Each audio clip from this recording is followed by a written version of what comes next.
Hey.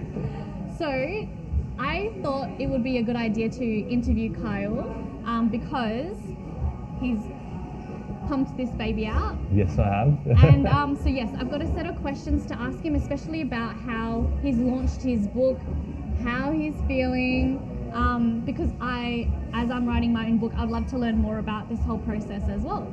So yeah, let's get started. Yep. To just unpack it all, because it is a big deal. And I've been following his journey for a while now, and he's made such great moves and connected this book with so many people. Cool. All right. Hold your book. Okay, thank you. Okay, so how are you feeling right now?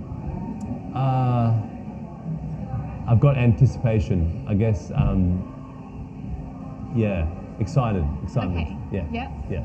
So then, what has been like the best response that you've had since sharing your book to the community? Wow.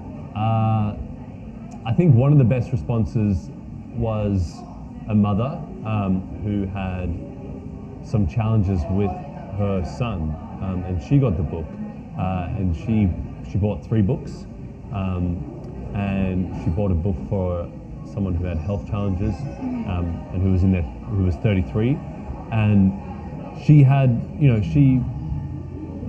said she received massive healing through the book, and she was sharing it around, saying this book will be healing for families and mothers and sons and people. And I think for me, there are a lot of things in the book that I had to really extract out that aren't comfortable to confront, face, and even talk publicly about. So to hear that was great. The other great response I actually got was when I was delivering it to someone who was supporting from the early days. And they'll ask me questions like, wow, you're brave. And I said, yeah, look, once it's out, once you're listening to the audiobook or you've got it on paper, it's pretty nerve-wracking, like what you've put out there in the world. And then she said, but you've got to understand, Kyle, the more authentic you are, the more real and raw you share, the more opportunity you give for change and transformation. I never thought about it in that sort of equation. And I went, wow, the people that have really helped me to transform and work my personal growth have been people that have been raw and authentic and have opened up so that I could actually connect to them. And I guess I didn't see it, but with my photography, it was all about taking photos, capturing over a certain amount of time, and eventually the person, all the facade, all that stuff will get lost, will drop, and then you'll be able to see their humanity. So I think when you're raw and authentic, you see people's humanity. And we all put on this facade that I'm perfect, I'm fine, everything's great, I'm corporate, I'm professional, I say every word exactly how it's supposed to be pronounced, and everything is spelt properly, and that means I'm a good person. It's like, well, no, firstly it doesn't, and secondly, what are your fears? What are your worries? What are your regrets? What are your what are things you want to change in your future? What are your biggest dreams and hopes? I think that's the true human. Yes, that's what makes us human, right? Yeah. So 2 things I wanted to note on that is, firstly, it's really interesting that even though this book is for men, is that for males, it's really interesting that mothers have really resonated with your book, and for it to also be able to have other it's people. for everyone. Yes. Well, yeah. Yes. But it's written from a young male's lens. Okay. And then hopefully young men who are struggling with mental health can find. But yeah, sorry, go on. Yeah, no, that's all good. So it was really nice to have it be well received from others who are males and can have that help their families as well, because family is such a big topic, a big theme in your book. Yeah.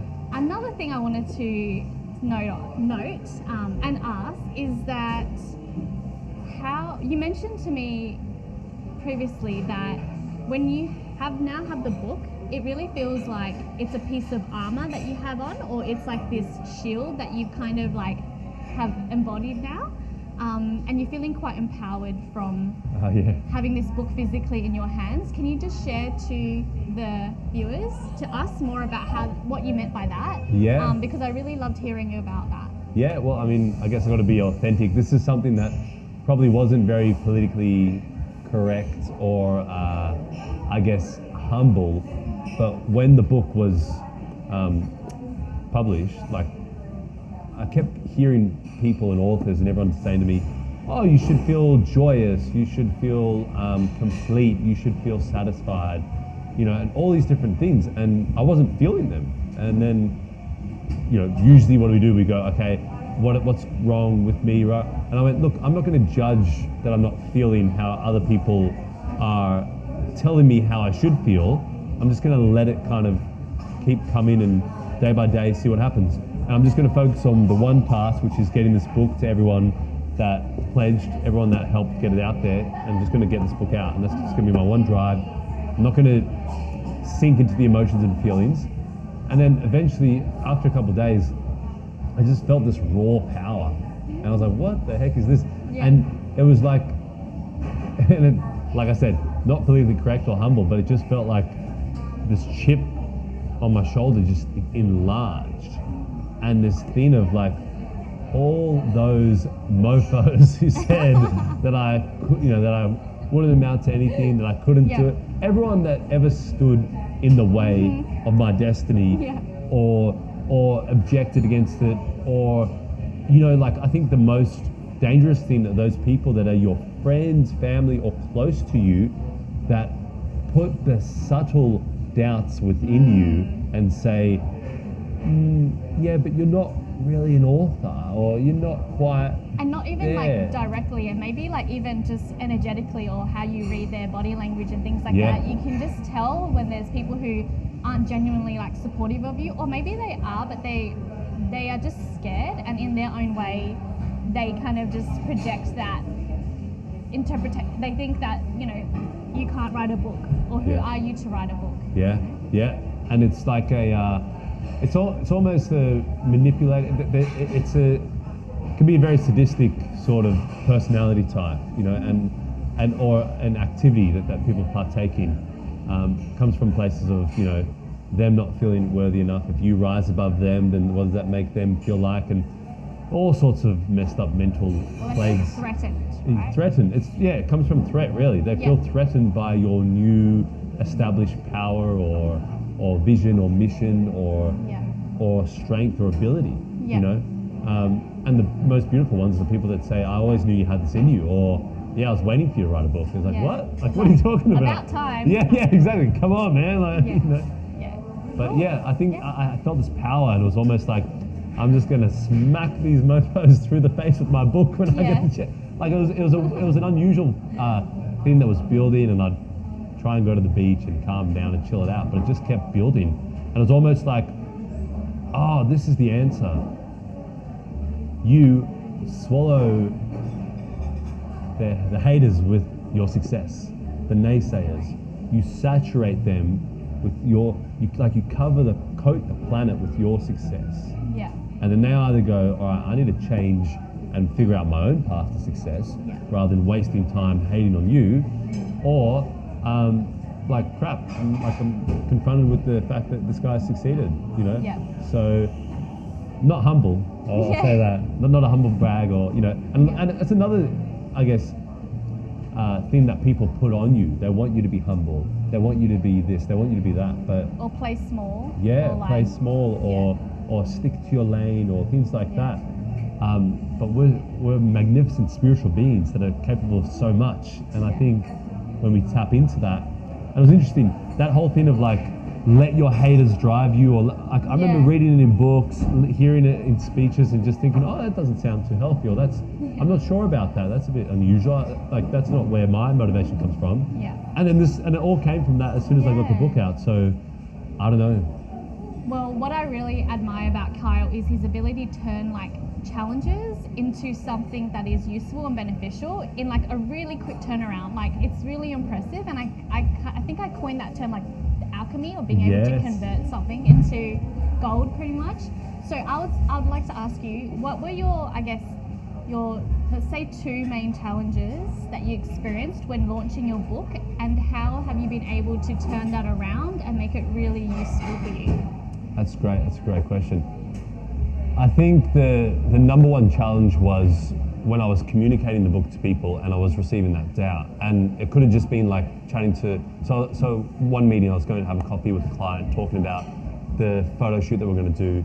They shared their book, told me about their book.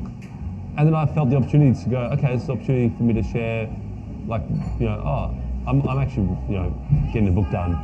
And then they go, oh, really, what's it on? And I said, oh, it's like I guess if you label it, it'd be a transformative memoir, you know? Yeah. So it's a story, like it's about my life story, but it's really focused on the exercise and the transformation. And then they went, oh, no, it wouldn't be a transformative memoir. And I went, hang on a minute, like, you don't know anything about the book. Like, how can you say this? And he said, oh, well, you know, when I think of transformative memoir, I think of Steve Jobs, and I think of this, I think of that. And then I just had to listen to him for the next 20 minutes to explain what a transformative memoir was to me. And so there were people that were like speaking outward like that, and then there are other people that you'd share with, and then they'd like have just a little flicker of an eye. And so one friend, I actually sent her a message with me and my grandmother, and I said, hey, I know you were doubting me, or every time I brought the book up, or every time we met up for, you know, lunch, dinner, and I'd talk about the book, I could see your eyes. I knew you always had like this little like thing in your eyes. To me, it communicated like, what does this kid think he's doing? But hey, I've got it done now, and I'm so glad that you were someone who read the book first and like were blown away. And so that person like messaged me back and went like, they laughed at that video. They're like, that's so funny because, yeah, to be honest, when I did meet with you and you told me that you're writing the book, I was a bit doubtful and all that sort of stuff, but I was blown away. So I think that was the thing, turning those people that were not necessarily supportive and then converting them was like kind of like a game. Like it was kind of like a fun game. Like, you know. Because the thing is, not everyone is going to understand like what you do or where our why comes from, and they simply may not even have the capacity to support us in their own ways, because maybe they can't even support themselves and their own they've got their own priorities as well. So it's also like accepting and knowing that as long as I know why I'm doing it and I can actually believe in my book, then when we come across people who may be unsupportive, it's just like, okay, that's just accepting that they are the way they are. And when we actually have the book, like you did now, this is like a great confirmation, or it just comes back to them in a way that is like, oh wow, it is surprising, it is refreshing, it is impressive. So, and I think the thing that I realize is that you're figuring it out as you're going through it. It's like anyone in business, relationship, all these sorts of things. Yep, you can map it out, you can plan it out, you can, you know, like give your best to it, but you're also figuring it out as you're going along. You know, like we all like to play like that we got it all handled, but we're figuring things out as we're going along. So when you're figuring it out and then you've got someone else doubting you, it's like, well, man, I've just spent all morning getting through my doubts. Like, I don't really need your doubts coming in, you know, at the same time. So I think to answer your question, it was like being around a group of people that really believed in me and having that tight-knit group of people and coming back to that and going out into the world and then using those moments of doubt as like a challenge. Well, great. When I put the book in your hands, you're going to see, you know? Yeah, I love that. Yes, noted. Cool. Okay, so let's go to talk a bit more about your audiobook, because his book is now on audio, pretty much, like on Spotify, Amazon. So it's on Audible, Spotify, Barnes & Noble, Google Play. That's so cool, because this is something that I can't wait to do and record my own book. And so I would love to know, what was your experience like recording, audio recording your book? Full on, So I had about a couple of weeks before I was heading, you know, so we're in Perth, Western Australia. I had a couple of weeks before I was heading over to Sydney to spend some time with my grandmother, and I was like, okay, there's a timeline. I've got to get this audiobook done by then. So I was waking up at 3 a.m. in the morning. I was having a cup of tea, doing some push-ups, getting the lungs nice and warmed up, and then I was recording. I had a 9 a.m. meeting. I was like, okay, great. I'll get a whole bunch of recordings done. Probably get 3, you know, so there's 22 chapters in the book. They're short, snappy chapters. And I was like, okay, I'll get 3 chapters done. You know, like like Yeah. work in threes. That'll be pretty good. And then I look up, and all those hours are gone. I've got to go to my meeting, and then it's like, oh, you've done 10 pages, and I was like, what the?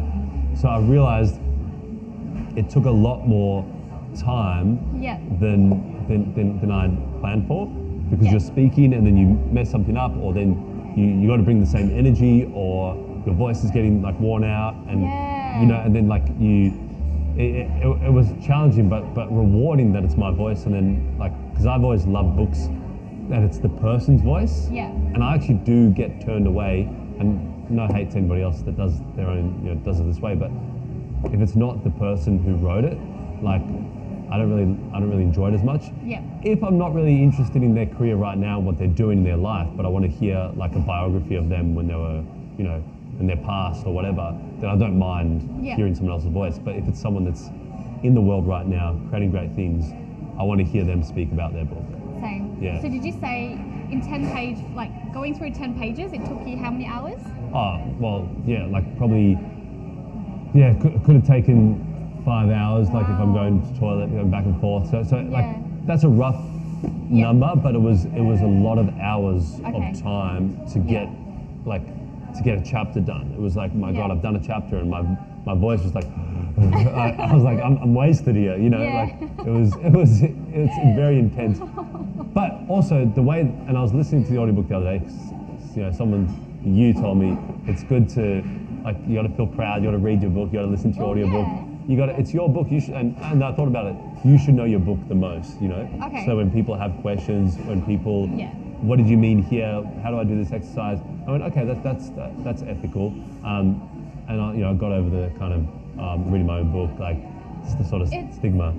Exactly. It's just your creation, and of course you'd like to, you know, review it and also acknowledge and celebrate how much work and energy and love you put into it. So Yeah. it can definitely come from like a humble place.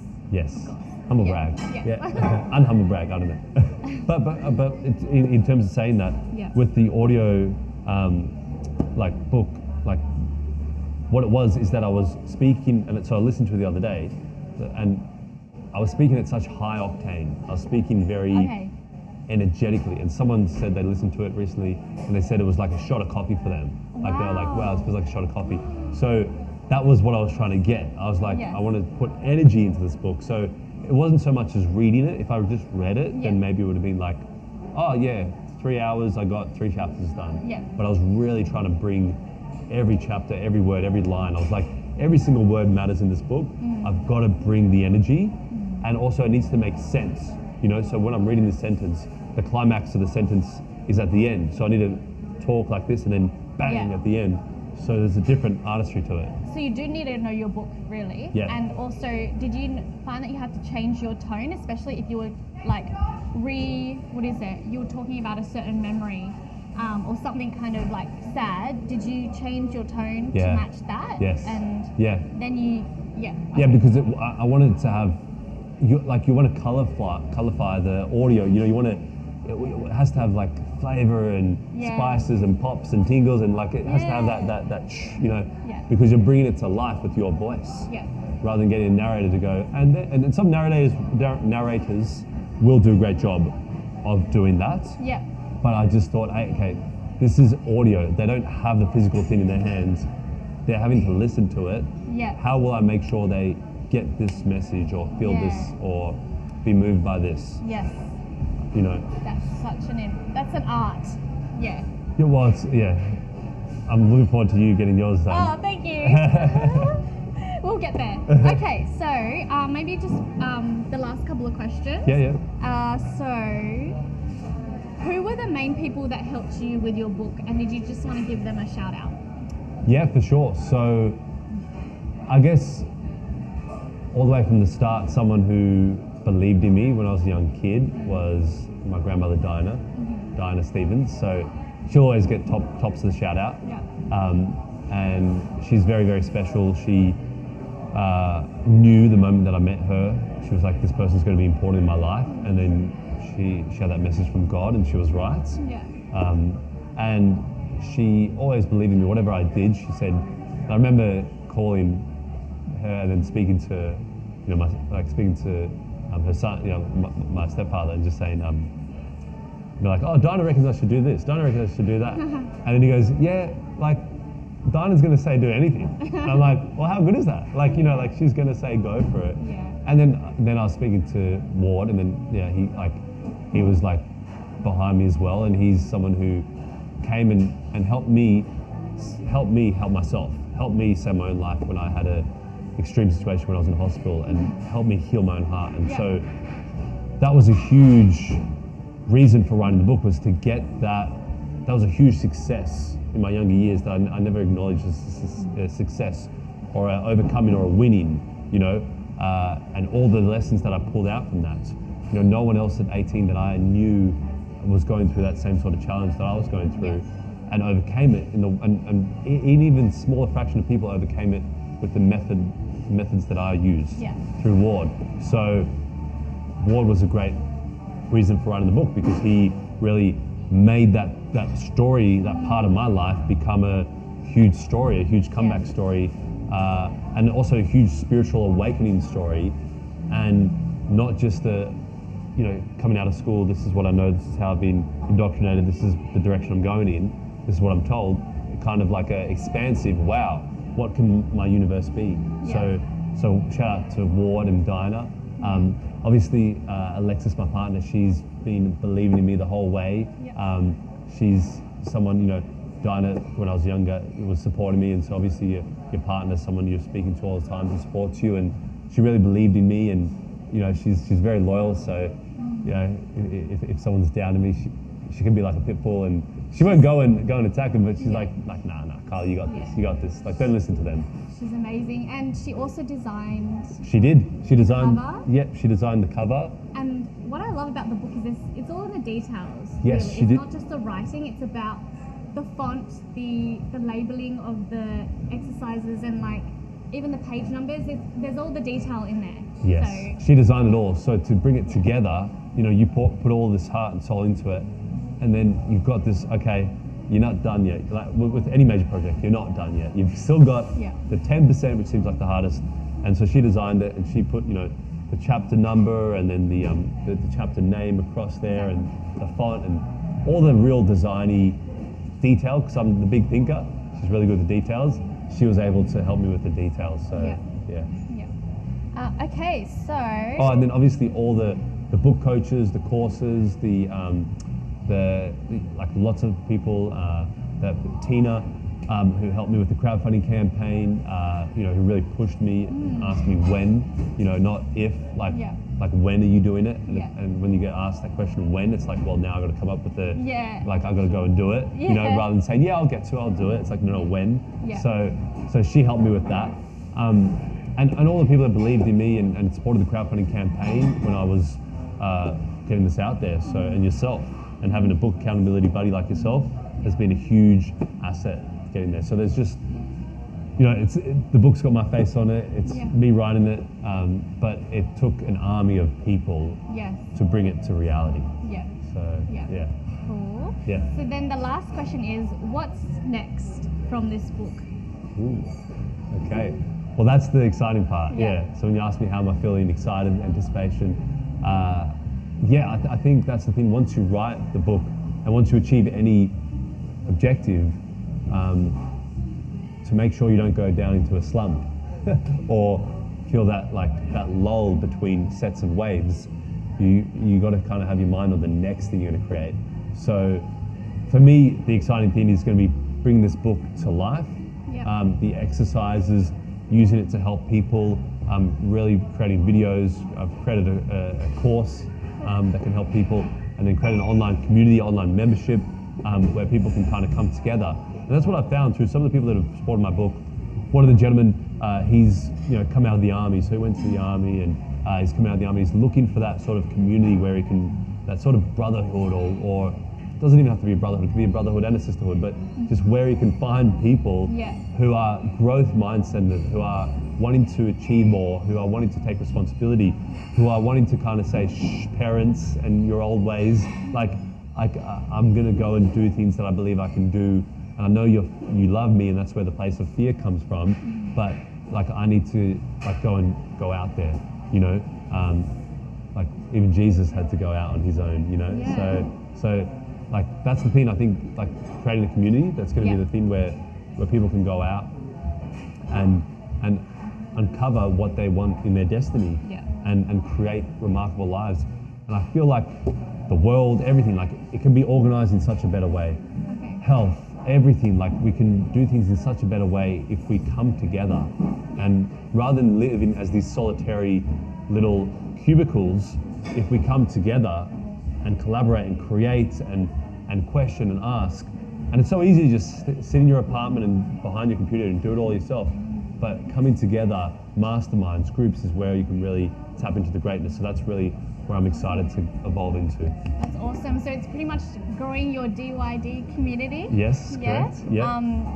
And yeah, just keep sharing the book to as many people. Yes. Really. Yeah, Amazing. exactly. And doing some, I've got to do a book signing and a physical book launch and those sorts of Nice. things. So yeah.